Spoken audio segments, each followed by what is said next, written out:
As we continue our journey through the Gospel of Luke, today we turn to Luke chapter 5 and what is Luke's version of the call of Simon Peter.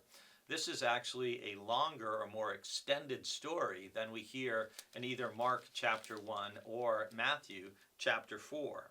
And you can read Luke 5, 1 to 11 to get the whole story. It's Jesus was teaching, he gets in Simon's boat, and he teaches from the boat, and then he tells Simon Peter to, hey, let's go out and let's go catch some fish. And Simon Peter's been out fishing all night. He's a professional fisherman. Most professional fishermen don't want a professional religious person telling them their business about how to fish, and especially after being out all night and catching nothing. So you can sense kind of the tiredness and irritation in Simon Peter, and yet wanting to be obedient to this religious teacher. And they go out into the deep, which is a detail that's added only in Luke's gospel because it's symbolic of what Jesus is inviting not only Simon, but all of the apostles and all who would follow him. It's to push off from the shallows of life and to go out into the depths with Jesus. And Jesus tells Peter where to throw his net. They get this unbelievable catch of fish, so many that they thought the nets would break, and they had to call their partners over in the other boat to come help them so they didn't sink under the weight of all the fish. And then our verse for the day is Luke 5:11.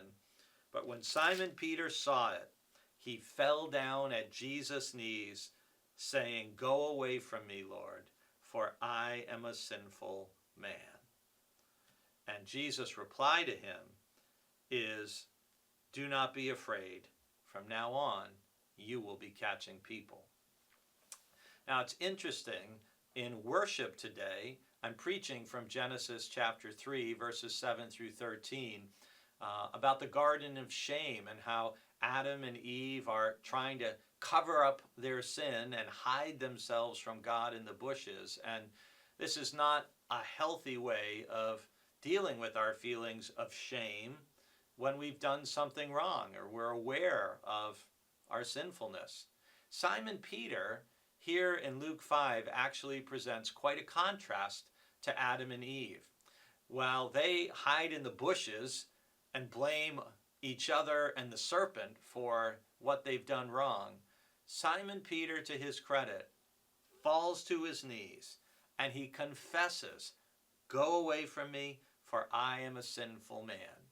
And it's this response of confession, honesty, vulnerability, that's what God's looking for. And Jesus, he doesn't rebuke Simon Peter. He calls him and he invites him to be part of his core leadership team and to stop catching fish and to start fishing for people.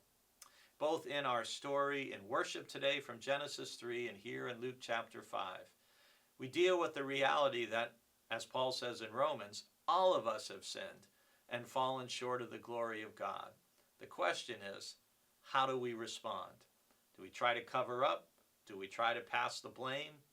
Or do we humbly confess? And do we receive God's forgiving love and join Jesus in trying to catch other people into God's loving family? You know what the right choice is.